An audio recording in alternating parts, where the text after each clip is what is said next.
boondocking. Last night was our 10th night in a row boondocking. We stayed for 9 nights in Quartzsite for the Fulltime Families meetup, and we also went to the RV show. And last night we stayed here in Joshua Tree South entrance. This is BLM land. Joshua Tree National Park is just right there. Those hills there is in the park, and this is like right on the southern border of the park. So we're not staying in the park right now. Right now we wanted to just stay on BLM land and catch up on some things, do some things around the motorhome, and we're gonna check out the park tomorrow. For camping in an RV, my favorite method is boondocking. I prefer that over staying in an RV park or staying anywhere with hookups, for example. I love staying on BLM land because it usually has the prettiest views, and it's just more wild than a campground. Because I mean, this is our campsite, and the next campsite is way down there. And on this side, another one way down there. So you don't have that stacked in RVs like at a state park, for example. So that's one of the things that I like about boondocking. So there's where we are.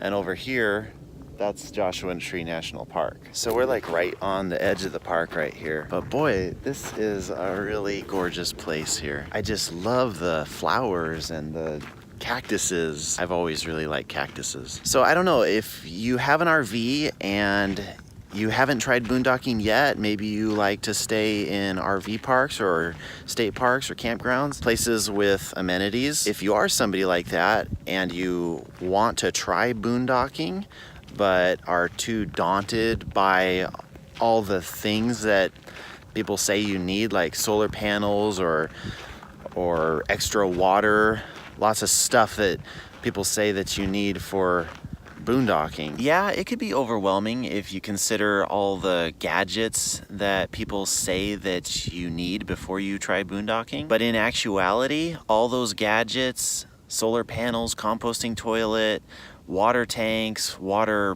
bladders, blue boys, what else?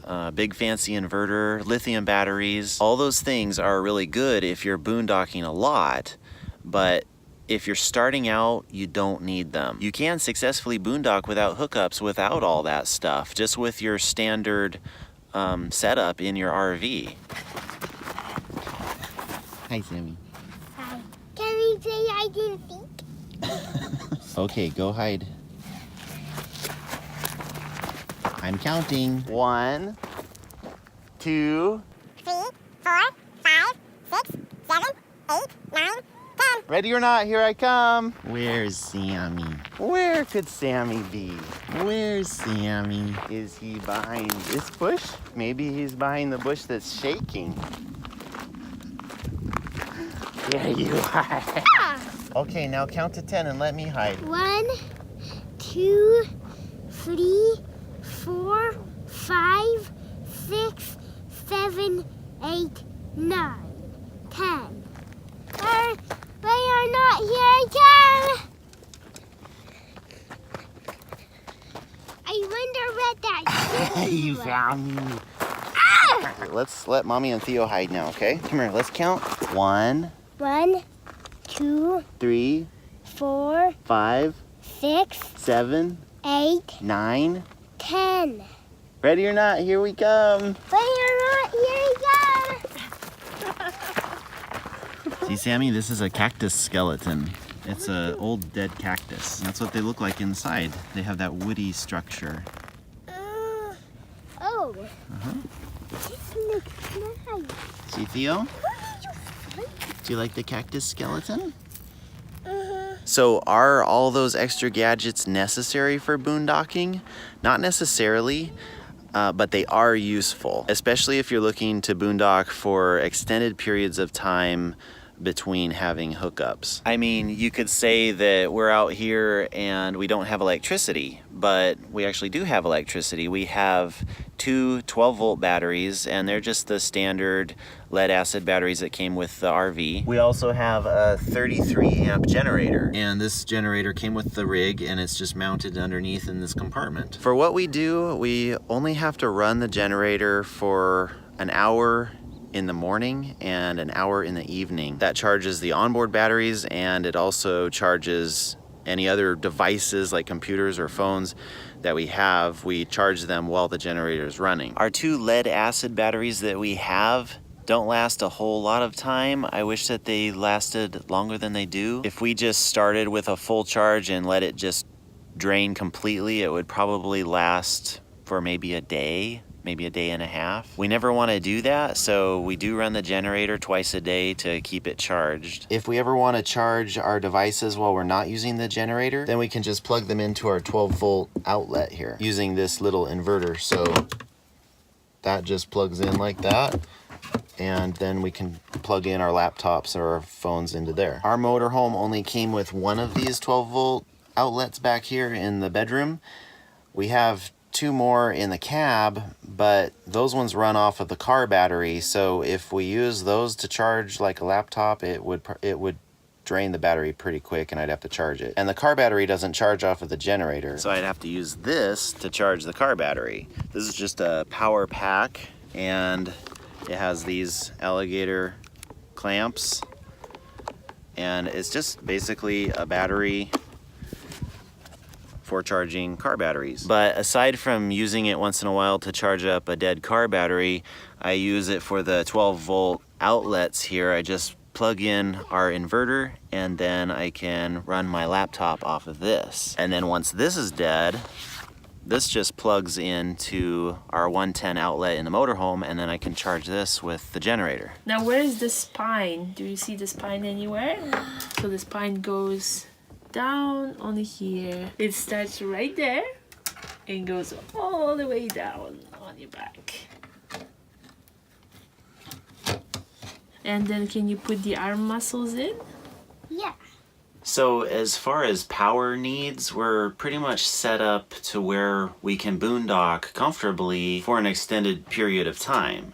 Yes, we have to run the generator, and it is noisy, especially inside. When it's on, the whole floor, you know, vibrates. You can feel it, and it's really loud. You can't really think all that much. That's why we try to limit the generator usage to a minimum. If we had an external generator, that wouldn't be a problem. We probably wouldn't be able to hear it very well when we're inside the motorhome, but the setup that we have works good enough for us, and it does allow us to boondock for an extended period of time comfortably. Another thing that makes boondocking easier, but that's not necessary, is a composting toilet. We've had this Nature's Head composting toilet for 11 months now, and it's been working great. And for boondocking, it is a good extra gadget to have because it doesn't use any water. So it doesn't run your freshwater tank empty, and at the same time it doesn't fill up your black tank. This here didn't come with a toilet. I put this in myself. The Nature's Head toilet actually has a bottle right here for the urine trap,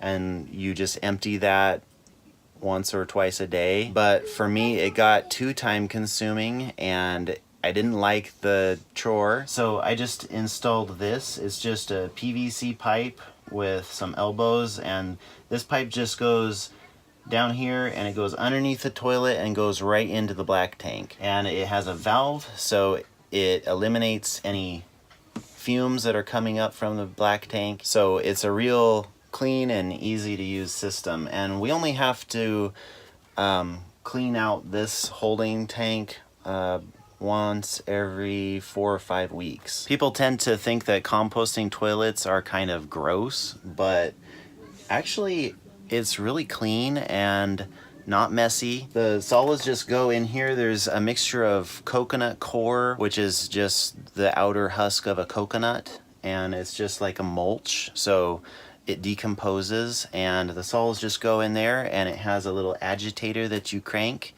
and it just decomposes and turns into compost. And it's got a fan that's built in with a vent hose that goes outside, so it's constantly sucking air through the holding compartment and taking that stinky air outside, so we don't have to deal with any smells.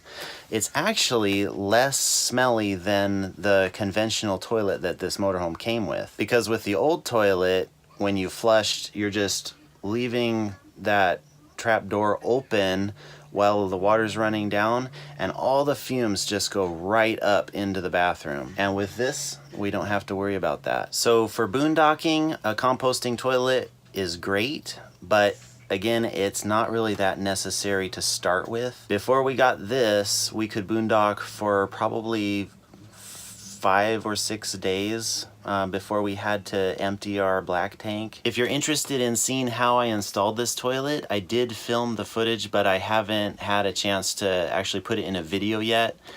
But I showed how I installed it, how I routed the vent hose through the floor, and how I connected the fan and spliced the fan wires into the wires for the motorhome so that the fan can run off of the 12-volt battery in the motorhome. I also show in that video how I made this. So if you're interested in seeing the toilet installation, just give me a little while and I'll try to get that edited and posted for you. So make sure to subscribe if you haven't done already so that you don't miss it. What are you doing, huh?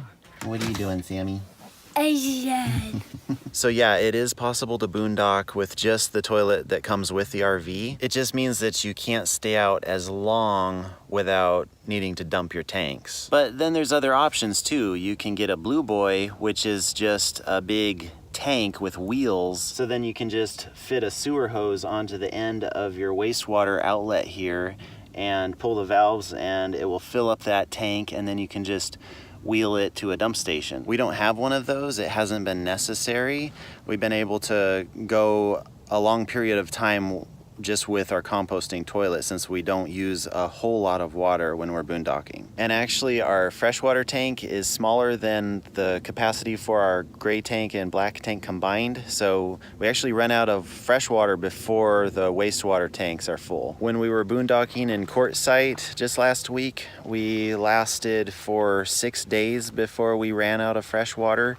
And even then we didn't run completely out. We probably could have stretched it another day if we had to. So with our 30-gallon fresh tank, it would last us probably about a week. Let me show you what we're having for dinner.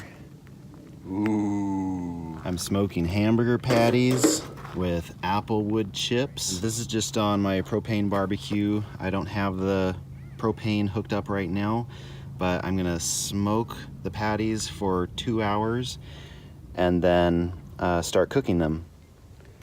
It's fun. It's like I used to just barbecue hamburgers once in a while, but ever since my cousin got me into smoking things, I can't have a hamburger without smoking it. It's just not the same. Eireen and I both just love the flavor of smoked meat, and the applewood is just a real good flavor.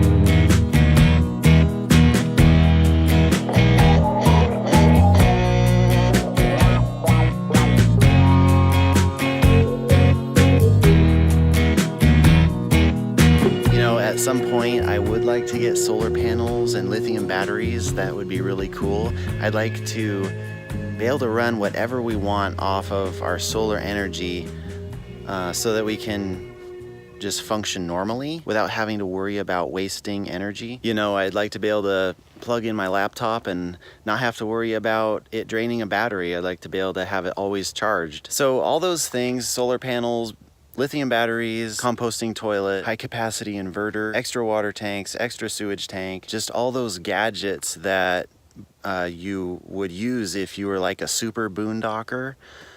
But if you're just starting out, then you don't really need any of that. Remember what it was like when we went camping before we had RVs? Remember we had to go camping in tents? Somehow we managed to do that without electricity, without toilet, without running water. You know, it was pretty primitive. Well, boondocking in an RV is just like that, except you have all the luxuries that come with this. I guess the best advice I could give would be to make sure you top off on all your propane, your fresh water, and make sure that you start your boondocking experience with empty waste tanks, and you know, bring a generator if you don't have one on board, and just have fun. See how these are doing.